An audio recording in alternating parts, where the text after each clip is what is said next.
Thank you, Jeffrey. So let's say you're meeting with a prospect or a current client and you're proposing a service like fee-based planning or a solution like life insurance or long-term care.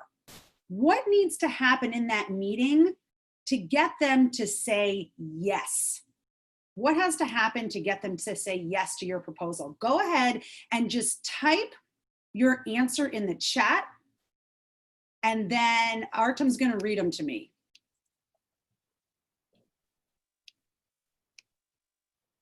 And Artem, did I say your name right? I want to make sure. Yes, you did.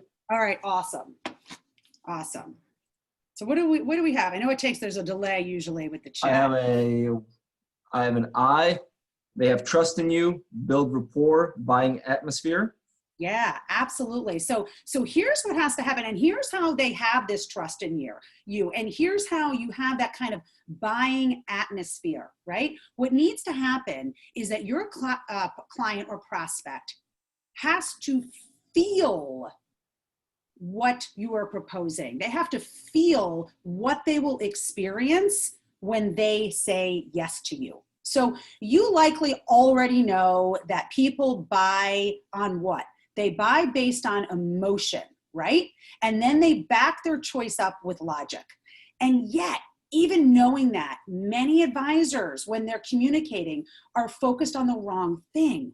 They are focused primarily on having their clients get what they're saying rather than feel what they're saying. So if you take nothing else from this session today, and I hope you take a lot, but if you take nothing else, I want you to just keep in mind whenever you're communicating, whether this is verbally, whether one-on-one, in a group, in a video, social media post, an article, whatever it is, your job as a communicator is not just to make sure people get you, to get the concepts, to understand. You also have to make sure, and if not even more so, that they feel it. Because if they don't feel it, you are not getting that yes, you're not getting that buy-in. Now, what I'm not saying that expertise, experience, and skill are not important ingredients for getting a client to say yes and for building a thriving practice. But for today's consumer, it is not enough. If you try to compete on those elements, you will lose, and you may eventually become, what every advisor dreads, a commodity. And I don't want that for you, and I know you don't want that either.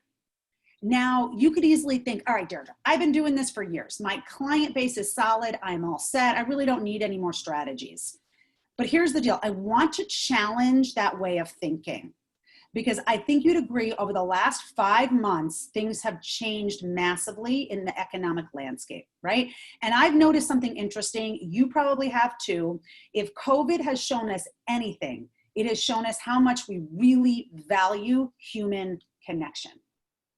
So this is great news for you as a financial advisor. What does this mean for you as a financial advisor? It means you're facing a huge opportunity right now. See, people know now more than ever that they need your help.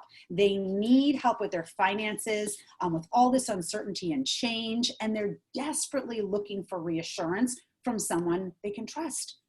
They're looking for you. I believe you are the unsung heroes of this crisis, both now and moving forward, because your care and guidance will give your clients the stability and security they need. But here's the deal. The only way you'll gain that vital trust is by making an emotional connection.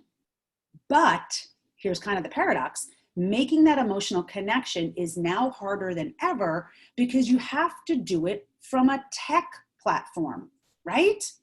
So that means the skills that got you here won't necessarily get you there and where you want to go in this new reality. So it doesn't matter if this is your first day as an advisor or you're a seasoned vet, you're very successful and you've been in this for the last 30 years.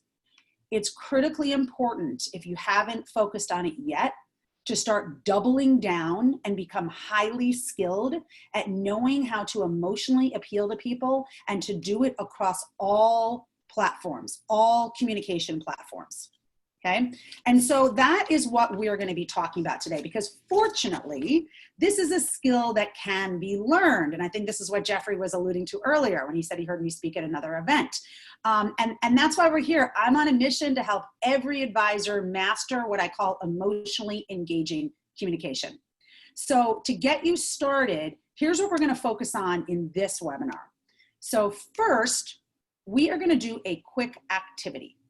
Then you're going to discover why your success is deeply personal to me. Why do I care about you being an emotionally engaging advisor?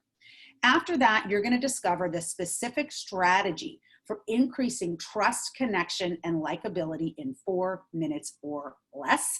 And then finally, since we only have a short time together today, if you want more strategies and want to take this work deeper than what we have time for, I'll spend just a couple of minutes sharing a training program I created for advisors like you to warp speed your results in this area. We will have time for questions. I will be asking you to kind of weigh in on things as we go along. So go ahead and type those in the chat, your comments in the chat. And then when we get to the Q&A, we can use, this will be easier for our time, we'll use the actual Q&A feature. So you can type those questions in there. And give me 1 second, I want to close. I had the chat open, it's kind of in my way. Let me close it there. Okay, awesome. All right, great. Okay, so let's do this quick activity. So if you've got a piece of paper, go ahead and grab it. And I want you to make your paper look like this. So put the word before at the top, and then underneath it, write the words like, connect, and trust. And then on a scale of 0 to 10, I want you to rate how you feel about me right now. So 0 is the worst and 10 is the best. So in each one of those categories, how much do you like me? How much do you feel connected to me? How much do you trust that I can teach you something useful? So go ahead and do that, and then we're gonna circle back to this a little later on. And please do this exercise because it's gonna make a really key point.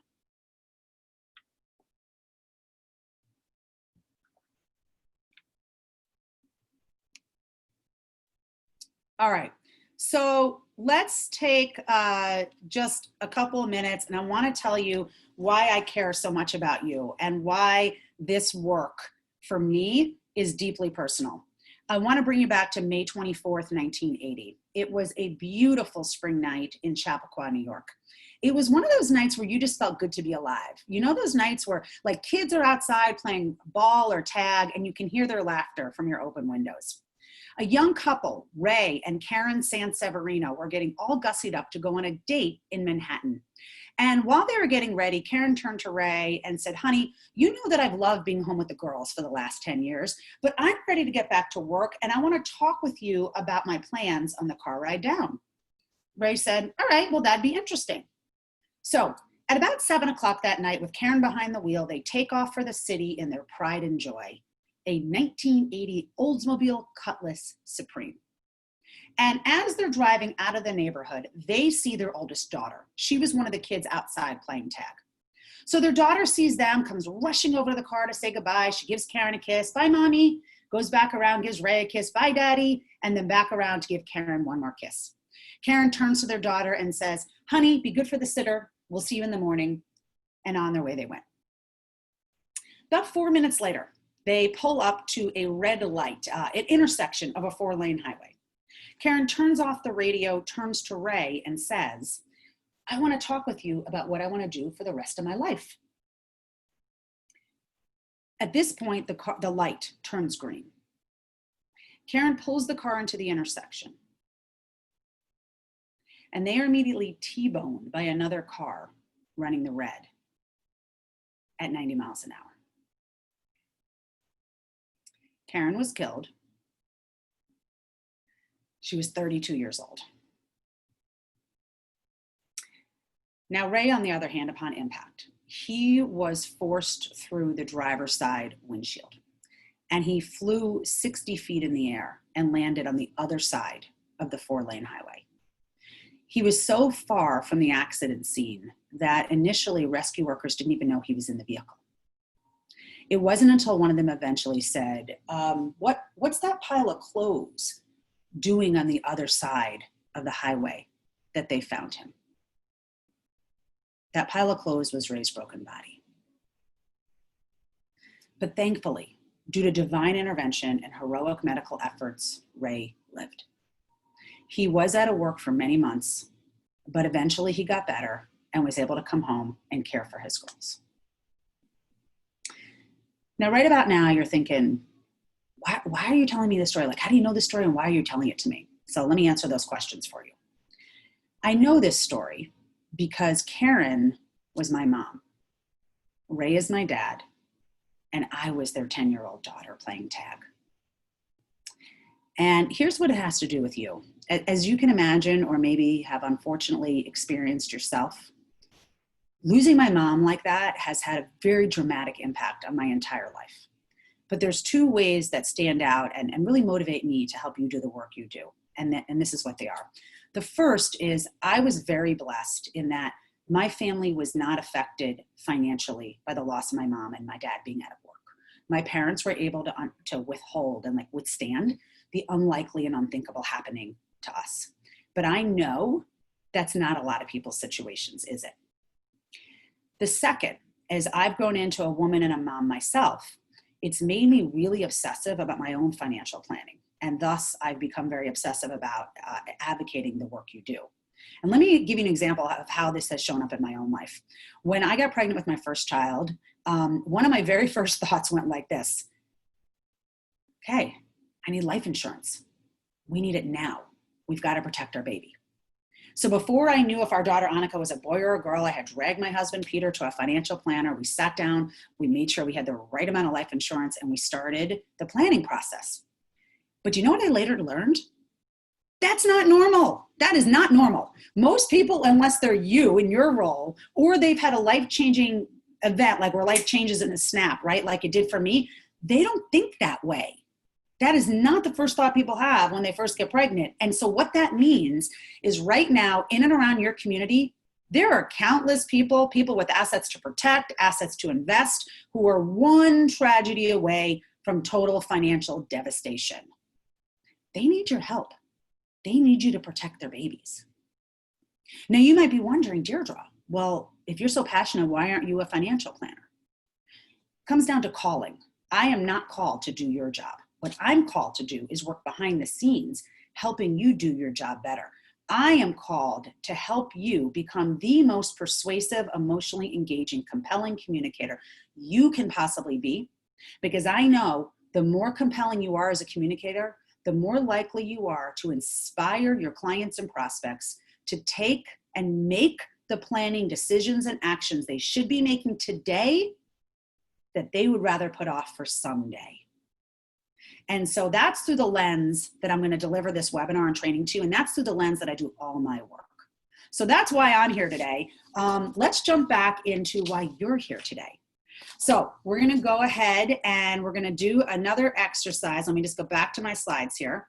And so you're going to grab that same sheet of paper where you rated me, and then I want you to rate me again. I want you to write the word after. And now that I've shared my why with you, please re-rate how much you like me, how connected you feel to me, and how much you trust me. And we will get back to this a little bit later in the presentation.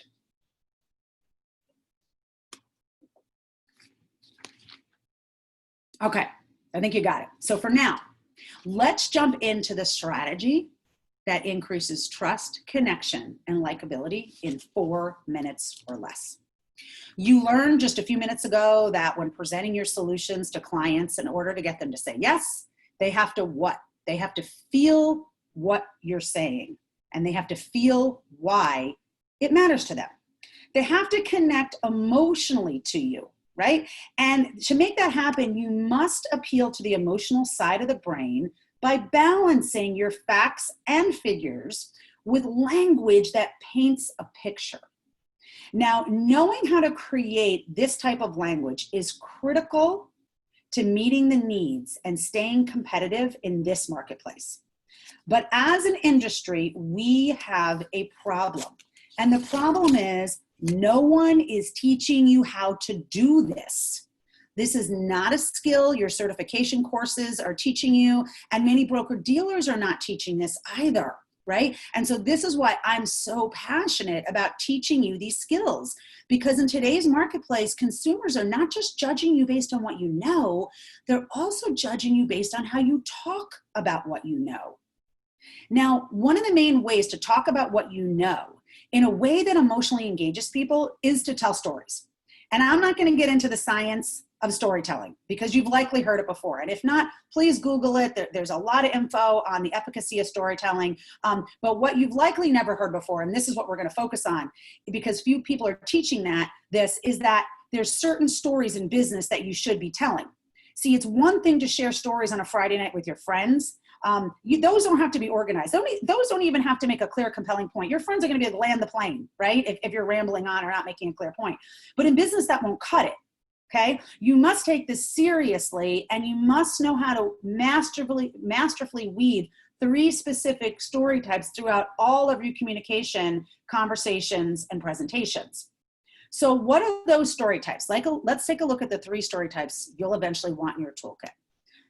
The first is what I call your why story. Your why story is why you do what you do and why you care about the person or people you're talking to. So I've told you a why story already. What story did I share with you? That is my why story. Type that in the chat, please.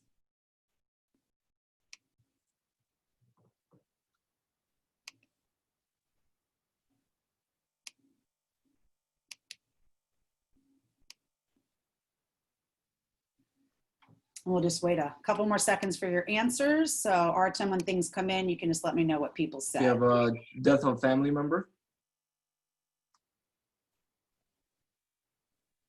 They want us to make sure people like you are protected if the worst happens.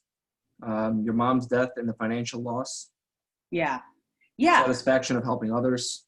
Yeah. So the story that I told you about what motivates me to help you, right, as an advisor, is my why story. So the story that I just shared with you about my mom and dad is my why story. That's an example of a why story, okay?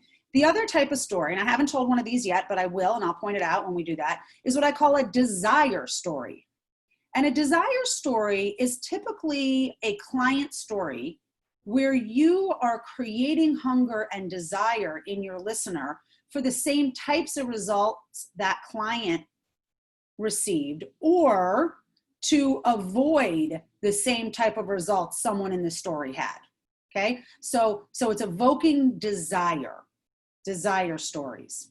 The other word that I use for desire stories is storytelling for sales. This is the type of story you want to tell when you want to sell your products or services and you don't want to look or sound salesy. That's the purpose. The purpose of the why story is to connect more deeply with people so you can quickly gain that trust so they're more open to listening and learning from you and taking your advice.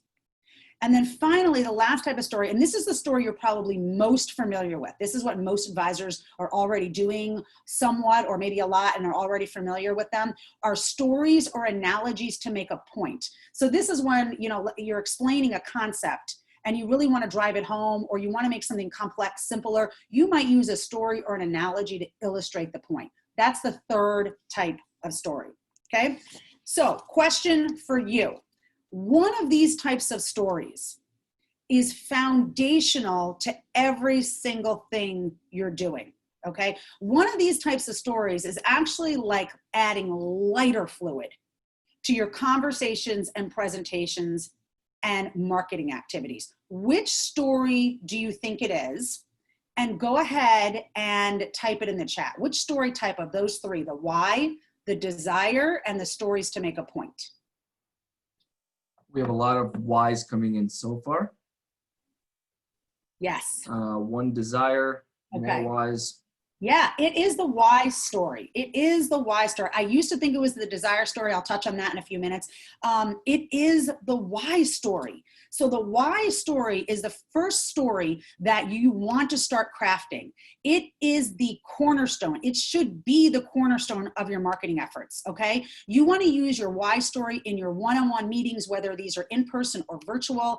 You want to use them in-person and virtual group presentations, webinars, virtual meetings, live seminars, and you want to use it online, on your website, LinkedIn, social media posts, and on video. This why story should be showing up everywhere you show up. Okay. And so why is this? Why is this story type so foundational? And why can this story type actually increase trust, connection, and likability in 4 minutes or less? All right. So I'm going to have you answer that question. I am not going to tell you why. You are going to tell me why. So what I'd like you to do is in the chat, I want you to write the word yes if my score went up in any one of those 3 categories after hearing my why story. So if you gave me a 5 for likability and it went to a 9, or a 4 for trust and it went to a 10, if my score went up in any one of those categories, just put a yes.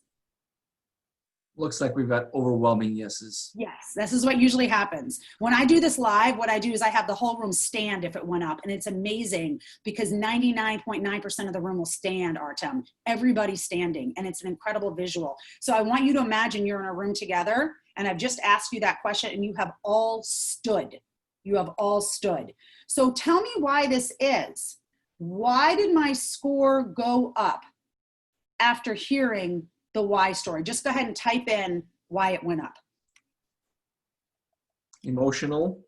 Okay. Shared your vulnerability. Mm-hmm. Empathy with you. Mm-hmm. Your story sounded like mine. Personal experience.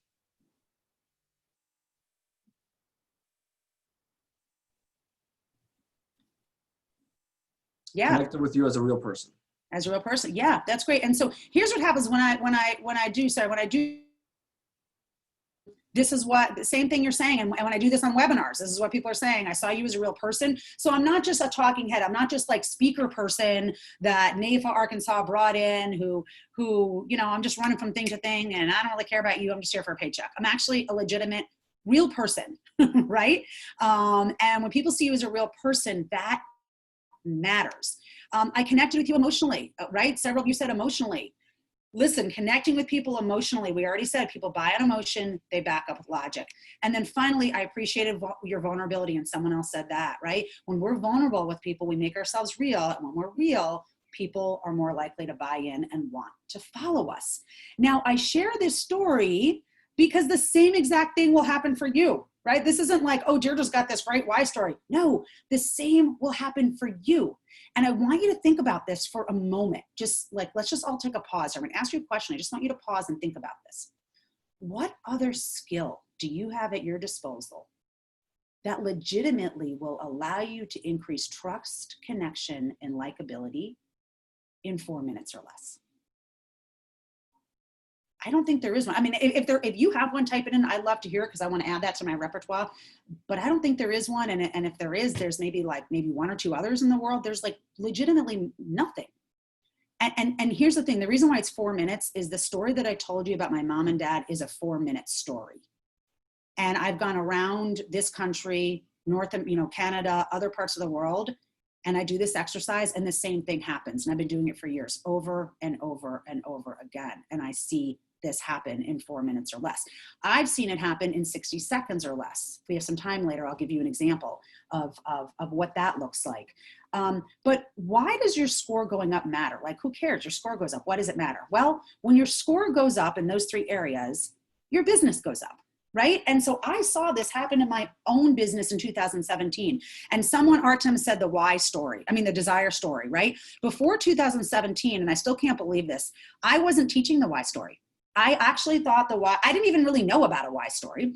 And I was teaching desire stories and stories to make a point.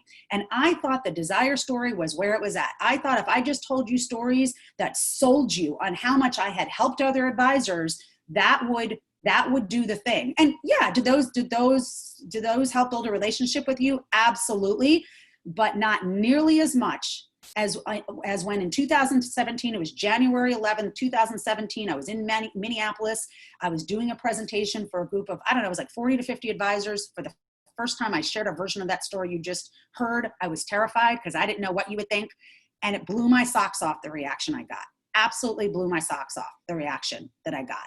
And I've been sharing my why story ever since. What happened in 1 year from that date of sharing that story in 2017 was that my fees, my speaking fees, actually tripled. They tripled. And I did nothing differently than add that why story. My invitations to speak have massively increased. And best of all, we have a deeper connection, right? Me to you, we have a deeper connection. And you were implementing what I was teaching before, but now you're implementing at a deeper level. It's just been a massive win-win all around. So when this started happening to me in 2017, I got really excited, obviously. But I asked myself, man, is this a fluke? Like, does this only work for Deirdre because I'm a professional speaker and trainer? Will it work for my advisor clients, my wholesalers, and my leaders in the industry? So I started sharing the why story formula and concept with the clients that I was working with privately at the time. And you know what happened? The same thing started happening for them. So I'm going to share 3 examples now of what's happened for 3 of my advisor clients. So as you're listening, just so you know, this first story I'm going to share with you is a classic example of a desire story. And then the other 2 examples I'm going to share are what I call desire stories, but these are vignettes. So these are smaller, kind of shorter examples, okay? Let me just grab a sip of my tea here and we'll talk about Savvy Susan. So, and these are real clients, okay? So Savvy Susan is a financial advisor from Ohio. She's tall, dark hair, mid-40s, super, super friendly. Last year, Susan and I met up at one of her company conferences, and she says, Deirdre, for the past 12 years, my firm has put on this one event. And it's an event where we invite our clients, we invite their friends, and we pack meals for orphans overseas. And it's a great day. As you can imagine, we get some great visibility. It's a great kind of pat you on the back, feel good event. But there's one thing we never get from this event. What do you think that is? Business. We never bring in new business, new clients from this event in the 12 years that our firm has hosted this event. I think that's frustrating, and I want this year to be different. So let's fast forward to November of last year. Savvy Susan and I meet up at another conference, and she says, Deirdre, we had the event, and you're not going to believe what happened. Before it was over, 5 different people came up to me and said, can we meet? And guess what? 3 have since become my clients. This was 3 new clients from a 5-minute presentation. So go ahead and type in the chat if you would love to receive 3 new clients from a 5-minute video or 5-minute presentation. And I hope we're getting overwhelming amount of yeses. Me, absolutely. Okay. Yes, indeed. Amen. Yes. Amen. I love the amen. Okay, so how did this happen? How did Susan end this 12-year drought that her firm had experienced? I'll tell you what she did. So to become an emotionally engaging advisor, there's 2 skill sets you have to master. One is what I call speaking in transformational language. We'll talk about that a little later. But the other, as you're learning, is speaking in stories, right? Becoming what I call a crazy good storyteller. And one of them, as you just learned, is the why story. So what Savvy Susan did was, in years past, whenever the advisors would get up and introduce themselves at the event, they would do the typical advisor intro. They'd be like, hi, I'm Deirdre Van Nest. I'm a financial advisor with XYZ Financial, yada, yada, yada, yada, right? No offense, don't shoot the messenger, but boring, no connection.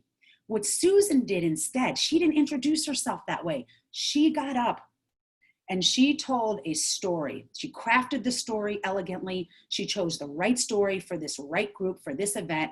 And she told a story, a personal story about how important the work the audience or the group was doing that day. And because of that, she was the only advisors whose introduction emotionally connected with the audience. And because of that, she's the only advisor in 12 years that actually brought in clients from this event, right? But pretty exciting, because now that you know the secret, that is absolutely something you can do too. Let me share 2 more stories so you don't think that Susan is an anomaly, okay? So that was a classic why story. I'm gonna do vignettes now, okay? So another client is my client, Jimmy Williams. Jimmy is a top producing advisor. He's got over 200 million in AUM. And he told me a few months ago, Deirdre, my AUM increased in 2019 by 29%. and I attribute it to my new speaking and storytelling skills. Okay, very powerful. So it doesn't matter if you're newer, Susan's been an advisor for 4 years, or you're like Jimmy, top producer, he's been an advisor, I think he's in 25, 30 years now.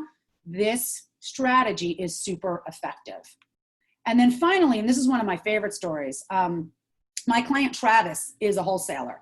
And think about it, when wholesalers come in to speak to you, you're probably not chomping at the bit to sign up for an appointment to meet with them. And neither were Travis's clients. When we first started working together, he said, Deirdre, I can barely get these advisors to meet with me. I might get one here or there, but it's nothing consistent. And I really need to increase my production.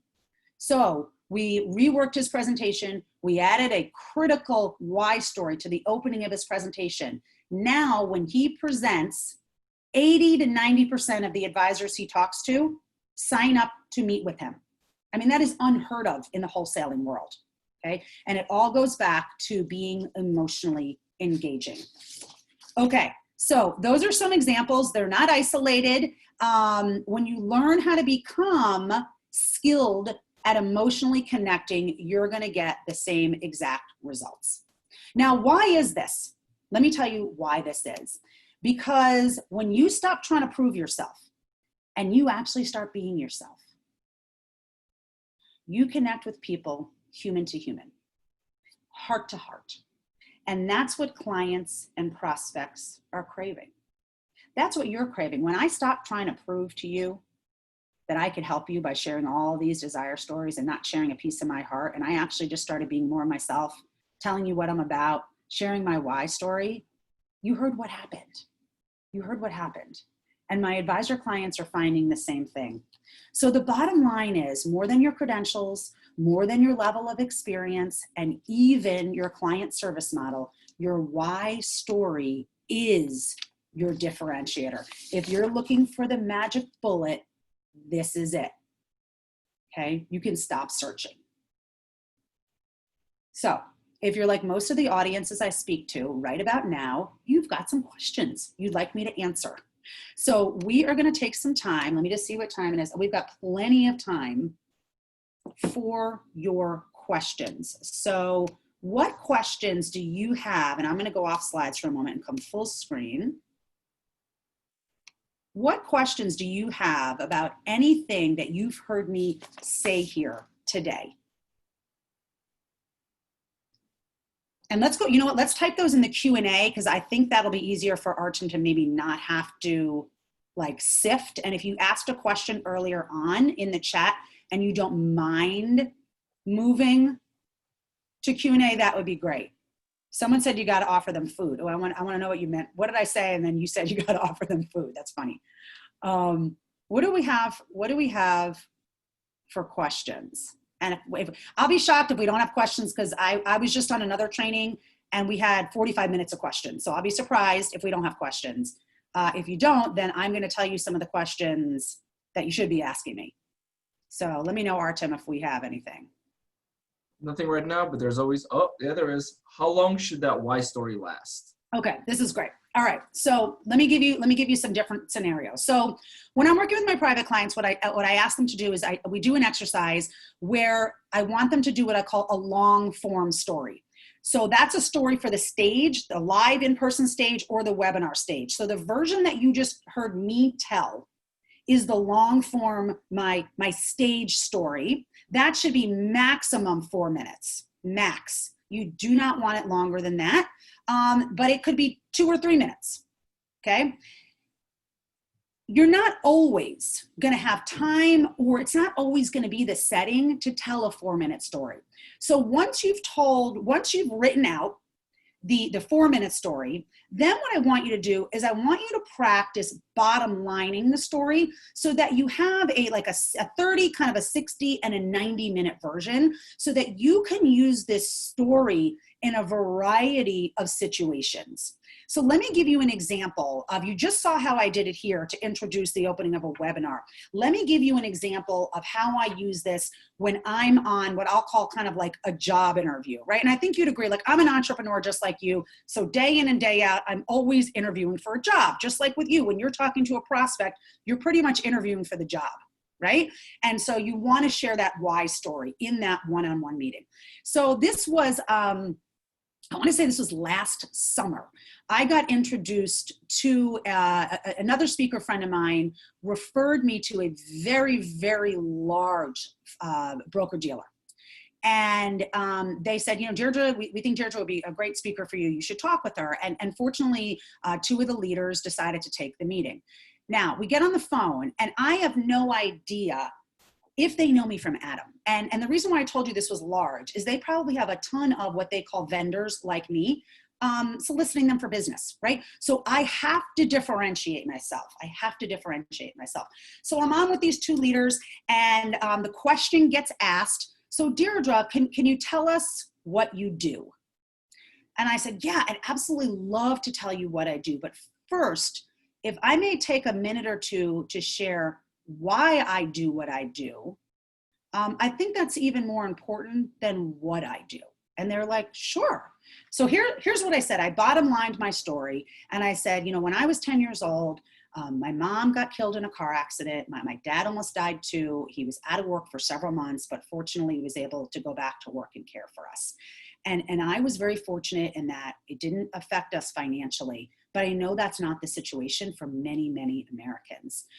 It's also that situation has made me really, you know, obsessive about helping other people, making sure they're financially set, and making sure my own family is protected. And I know that God didn't call me to be a financial professional. I'm called to be behind the scenes, helping advisors and leaders and wholesalers be the most compelling speakers they can possibly be, so that they can guide their clients to make the planning decisions they need to be making today, rather than putting those off for someday.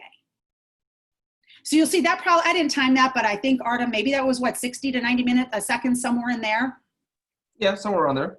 Right, and Artem, what do you think happened after I shared that? What do you think happened to the atmosphere on that job interview? You think they started paying closer attention and they connected with you deeper? Totally. I mean, not that they were unfriendly before, but you could hear the openness and the warmth in their voice. These two leaders were like, wow, thank you for sharing that. And it positioned me as someone, not just someone who wanted their business, but someone who was on a mission and deeply understood their industry and really wanted to help. And so not only did I get that job, but this company is turning out to be one of my largest corporate contracts. We're doing a lot of work together. And would I have gotten it without that? I don't know, maybe yes, maybe no, but I definitely know that really helped move me to the top of the list. And I've seen this with my advisor clients. So if you are being interviewed, if someone is checking out 3 different advisors, and you share your why story, the right why story, crafted the right way for the right audience, and those other 2 don't, it's likely you're going to get the business. In the same regard, and one of the big pushes I'm on right now with my clients is, I really want you creating videos of your why story, and I really want that LinkedIn about section to be your why story. If you start looking across the industry, every advisor has a LinkedIn page that looks and sounds the same. That About You page should not be a laundry list of your accomplishments. It should be a version of your why story. And so back to the original question of how long should it be? You want to have the longer stage one. You want to have the shorter sort of one-on-one bottom lining it. And then you want something that's great for writing so they can read about your why story and get a sense of who you are. Right? You have to think of your why story as part of your sales and your relationship team. This is not just this static, lifeless object. This is an asset. This is a team member that, when done right, actually makes sales and builds relationships for you when you're not even there. That's the mindset I want you to have about these stories. What other questions? What are the questions? Does the story have to do with me personally or one of my clients? Perfect. So you might be thinking, in fact, go ahead and type this in the chat. If you're sitting there thinking, Deirdre, well, this sounds great, but I don't have a sad why story like you. Like, I feel like I need to have some tragedy happen. Go ahead and type that in the chat if that thought came to your mind. Just type the word yes. And usually I get yes, yes, yes. And yeah, okay, good. Thanks, Ike. Yeah, okay, so great. Who asked the question about, does this have to be about you or could it be about one of your clients? Dennis Hanning. Okay, Dennis, great question. So first of all, I just want to tell you your why story doesn't have to be sad, okay? Does not have to be sad. I have plenty of advisors who don't have sad why stories. I'll give you an example. One of my clients, Mark, an advisor in the Pacific Northwest, his story is all about his dad, who is an advisor, and working in his dad's office and watching and being a part of that and being a part of that mission. Okay, doesn't have to be sad at all. But your story doesn't have to be about you directly. It can be about one of your clients. So let me give you an example of what this can look like. I was doing a presentation back in October of last year when we could actually travel and be in person. And one of the advisors got up. We were doing this kind of coaching hot seat where they were crafting their stories, and then they'd get in front of the group and I would coach them and help them make the story better. And so this advisor, Frank, and he doesn't mind me sharing his story, his name. So Frank gets up and he says, he tells this story, and I'm going to kind of just bottom line it for you, but you're going to get to hear how this sounds. He tells this story where he says, I kind of fell into this business and I stayed in it because I was good at it. But early on in my career, I absolutely hated this business. I hated this every single day. And all of that changed when I met Big Al and his wife. Then he goes on to tell this story about Big Al and his wife, about how Big Al was dying of cancer. And he kind of brings us to this moment where they're having their last meeting. And he's saying goodbye to the wife. And then he goes over to Big Al to say goodbye. And Big Al says, Frank, come here. And Frank kind of leans down. Big Al puts his hand out, puts it on Frank's hand and says, Frank, take care of my lady.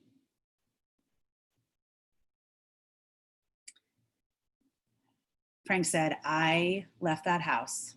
I pulled my car down the street and I just wept. And those 6 words changed my life. I went from hating every day of this job to having a mission. That was 30 years ago. I've never looked back. Not only am I still protecting and taking care of his lady, I'm taking care of a lot of other ladies too, because I specialize in helping widows. So tell me your reaction to that story. I did not tell it the way he tells it. I narrated it more. He's more in story mode, so it's a lot better when he actually tells the full thing. But in the interest of time, do you get an idea of how, well, first of all, were you moved by that story, even though it wasn't about him directly? I get moved every time. I get more moved by that story than my own story, quite honestly. I get the chills every time I share that.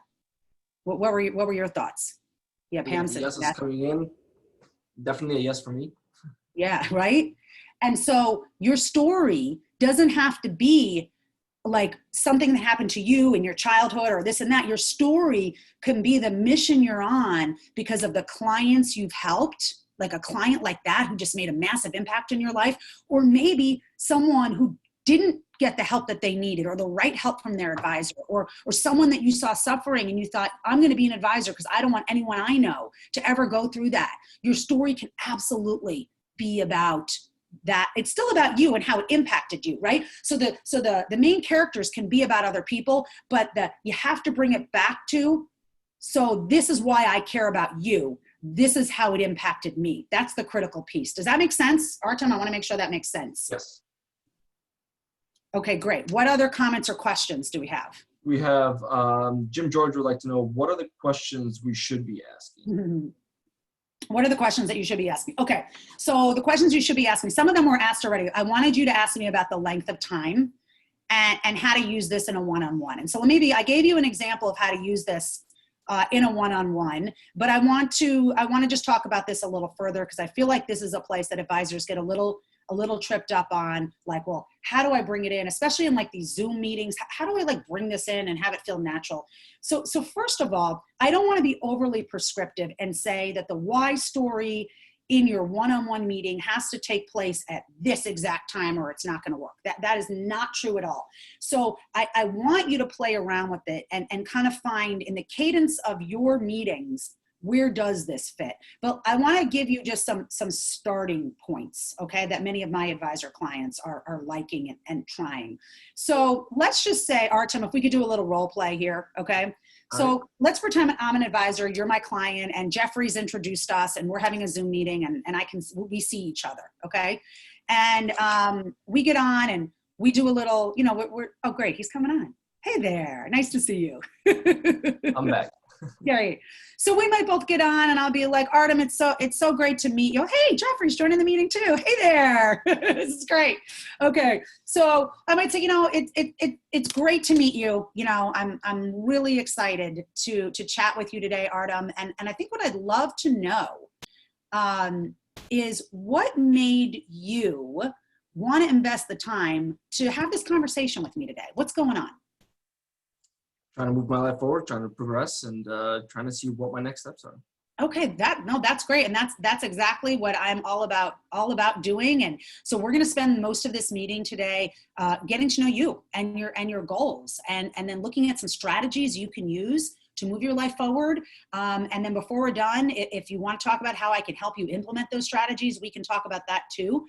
But first, I'd like to spend about 2 minutes just sharing with you why I do this work and why I care about you moving forward in your life. Because if I'm you and I'm going to be trusting me with your precious resources and assets, I kind of want to know what makes me tick. Would it be okay if I did that? Yep. Okay. And then I would jump into my why story. How did that feel, Artem? How did that feel? I know we're artificial right now, but how did that feel to you? Did that feel natural? It still felt more personable. It wasn't just you were out there to get me. It was just you truly wanted to actually get to know me and find out and share your story, kind of a thing, and be more personal and be a friend. Yeah, and here's the thing that I'm really challenging the industry to do, Artem. I'm really challenging you to go first, and here's why. How much easier? Have you ever had a friend who maybe you weren't that close with, but all of a sudden one day they share something intimate with you? Mm-hmm. Does that make it harder or easier for you now to share with them? It makes it easier. Way easier. They have opened up the gates for you to do that. As an advisor, I hope you can appreciate that people are literally coming into your office or on your Zoom who may have never met you before, and you are asking them to show you their underbelly, so to speak, right? Mm-hmm. You're asking them for very vulnerable personal information. If you go first and share what makes you tick, you have now given them permission. You have opened up this space where it's safe for them to share. So that's my what's the word I'm looking for? That's why I favor the why story coming at the beginning of a presentation or a conversation. But if it feels forced or it's just something happens and it's not right, just look for an appropriate time to insert it. It doesn't have to happen in the beginning. Mm-hmm. Awesome. Great advice. Yeah, one other thing that I want to point out, and do we have any other, I just want to see for interest of time, do we have any other questions? We do. Sheila actually would like to know, how would you advise someone to identify their why story if they don't have one as compelling as yours? Perfect. So let me go back. Let me give the example I was going to give in a moment, and then we'll go to Sheila's question. The one thing that's so critical, well, actually, this ties right into to Sheila's question. So Sheila, actually, perfect timing. When you're picking your why story, okay, you have to make sure that the story is appropriate for your audience. Have you ever heard a speaker tell a story where it made you uncomfortable because you thought, this is TMI? Has that ever happened to you, Artem or Jeffrey? Do you know what I mean by TMI? Like too much information. Like, yeah, I can't recall, and I've seen a lot of speakers. Yeah, what has that happened to you, Jeffrey? That has definitely happened to me. Like, why are they sharing this with me? This is kind of embarrassing. Yeah? Yes, in a public meeting. And I was like, yeah, you're like, no, don't, right? Or it sounds like this story's all about them. Have you ever heard that before? And you're like, oh my gosh, just, right? Okay. So what has happened in that situation is that the speaker did not make sure that the story was all about the audience. Here's the weird thing with the why story. The why story is clearly all about you. Like my why story was about me, but I only told it to help you, okay? So the first thing you have to keep in mind is the only reason you're not telling this story to have what I call gratuitous vulnerability. You've heard of gratuitous violence before? Okay, that's violence that's just added to have violence. We're not adding vulnerability just to be vulnerable. That does not work. That's when people are going to feel like you're airing your dirty laundry and you're inappropriate. okay? We're being vulnerable so that we can open up the heart and the mind of the listener so that they are willing to learn from you. And so your story has to relate directly to the audience and to the topic. And that's the first place to look, is what has happened in my life that can relate to this audience. And so just as an example, I speak 99.9% of the time in the financial services industry. And so the why story that I have for the industry, it works, right? It makes sense. It's about me, but I clearly made it about you. I said, what does my story have to do with you? And that is a line that you may want to include in your story. Why am I telling you this? Or what does this have to do with you? So that you are very clear. You have to make that clear connection. But in 2 weeks, I'm going to South Dakota, and I'm speaking to a group of sales and marketing executives. Jeffrey, do you think my story that I just told is going to make sense to them and be relevant? Not in that same format. You got to have a really good bridge. I'd have to have a really good bridge. I'd have to either change the point, excellent, or I need a totally different story. And I happen to have a different why story for the rest of the world, right? My advisors, this is my story, but I do have what I call an overarching umbrella story that I have for the rest of the world. So you might have, and you should have, more than one why story, depending on your audience and depending on your point. So going back to Sheila's question, how do you identify it? One of the things I recommend you do, Sheila, is look back through your life, and I like to take it in 5-year increments. 0 to 5, 5 to 10, 10 to 15, 15 to 20, up until your age now, and start asking yourself, like, what happened during that time frame, good or bad, that has maybe contributed, like definitely contributed, or maybe contributed to me doing the work that I do. And then start jotting that down. You start doing a brain dump. What clients have I served that just light me up? Like, if I could jump out of bed every day and have these 5, these types of clients would all be like these 5 people or like this one person, man, I'd be so excited, right? And think about why. So either start going through your own life to make connections, or start looking at your clients like Frank did with Big Al and his wife. And those are the logical places for your why story. Your story, I want you to kind of get away from this idea that there has to be this massively compelling crescendo to a death, to a this, to a that. There does not have to be any of that. My client, Mark, who I mentioned earlier, he really tells this simple story about growing up in his dad's office. And he says, you know what? I started working at my dad's office when I was 2 years old. I would run in and move some papers around, and I'd lick stamps. And as I got older and worked my way through high school, I answered phones. I greeted clients, and I never forgot that clients would come out of my dad's office and they'd be hugging him. And he was there for all of their big life moments. And my dad used to always say, not all my friends are my clients, but all my clients become my friends. And when I was thinking about what I wanted to do for the rest of my life, I knew I wanted to help people the way my dad did for all those years. And that's why I'm an advisor. Now, Artem, can you see how that would quickly build trust, connection, and likability? Yeah, definitely. Right? And there's no sad, there's no crazy thing. So Sheila, I hope that helps you. Doesn't have to be the big. You might have the big, but it doesn't have to be the big. Those stories are beautiful in their own way. Okay, we have time for one more question before we wrap up here, because I want to make sure we are on time. And Dennis actually had another question of what is your opinion of why stories relating to religious convictions? Can you say a little bit more? Like, yeah, I think, I am a very faith-based person, and I think you notice I use the word, God, that's just the way I speak. And so I did talk about, God called me, right? I do not shy away from saying that. Now, I'm not here to do a sermon, because that's not why NAIFA Arkansas hired me.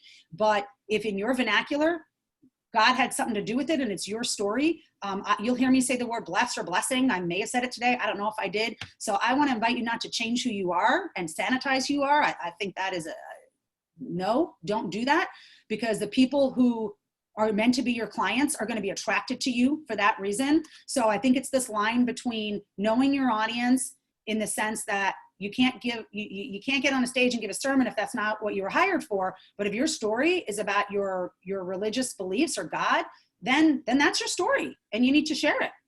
Is that helpful? I want to make sure that's helpful to Dennis because I used to struggle with that for years.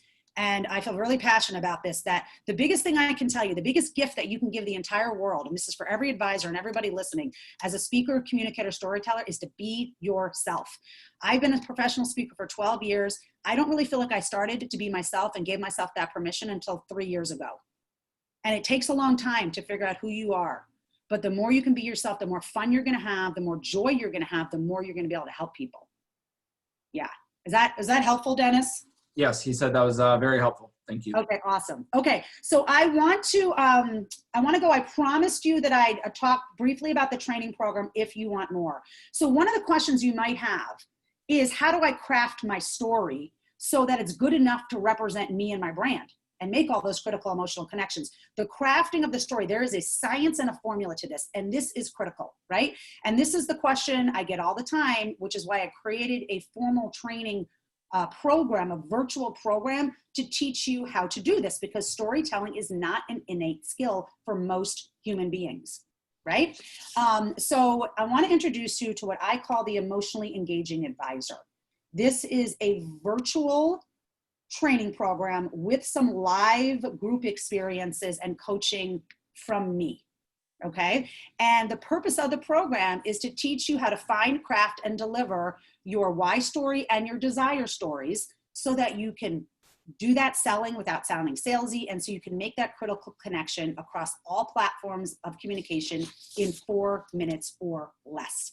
You're also going to learn that other skill, that emotionally engaging transformational language. I'm going to teach you how to speak and write in transformational language. And learning transformational language and stories is going to enable you to reach another level in all aspects of your business. So let's say you chase clients down to sign a form. If you write them an email using transformational language, you're going to get that form back quickly. Let's say you have a client who's balking at a life insurance premium. Use transformational language, tell the right story. They're going to be glad they bought the policy. Okay, so that is the point of this. Because of COVID-19, I actually lowered the tuition, Artem, of this program by $400 because I want this available to every single advisor. So you can get started for as little as $199 a month. So it's either one payment of $997 or 6 payments of $199 a month. So to make this better and to sweeten the pot, because you're a NAIFA Arkansas member, I do a lot of work with NAIFA. They're a great partner with me. When you enroll by midnight tonight, you'll get another $100 off. So it'll be an $897 total, or the first month is only 99 bucks. And you have to enroll by midnight tonight. So the way to enroll is just go over to crazygoodtalks.com/EEA. And Artem, if you don't mind just putting that in the chat so they have it, in case someone's not watching the screen, that would be great. So crazygoodtalks.com/EEA. And then where it asks for a coupon code, put in the word SAVE and the number 100. And SAVE has to be capitalized. So SAVE capitalized and the number 100, one word. And then we'll work together and I'll help you hit it fast and furious and warp speed your results with the storytelling and the transformational language. So in closing, I want to leave you with this. I want to thank Artem and his team and NAIFA Arkansas for having me here today. And I want to thank you mostly for being here and for doing the tireless work you are doing to keep Americans emotionally and financially healthy. I believe you are the unsung heroes of this pandemic. And so here's my last thought for you. If you want to be the name on everyone's lips when they ask, know a good financial advisor, people have to see you as more than just a numbers person. They have to see you as a person and not just someone who's trying to win their business. Becoming an emotionally engaging advisor is an opportunity to take a massive leap to the next level. Learning and using these skills have been game-changing for me personally and for my advisor clients, and they can be for you too. So remember, what's missing from your business is not more hustle or industry knowledge. It's more heart, it's more you. I want to encourage you to bring more you to your work every day. When there's more you will have more joy and more success, and you will help more clients protect their babies. So with that, thank you so much for having me. I wish that you would be blessed and make it a crazy good day.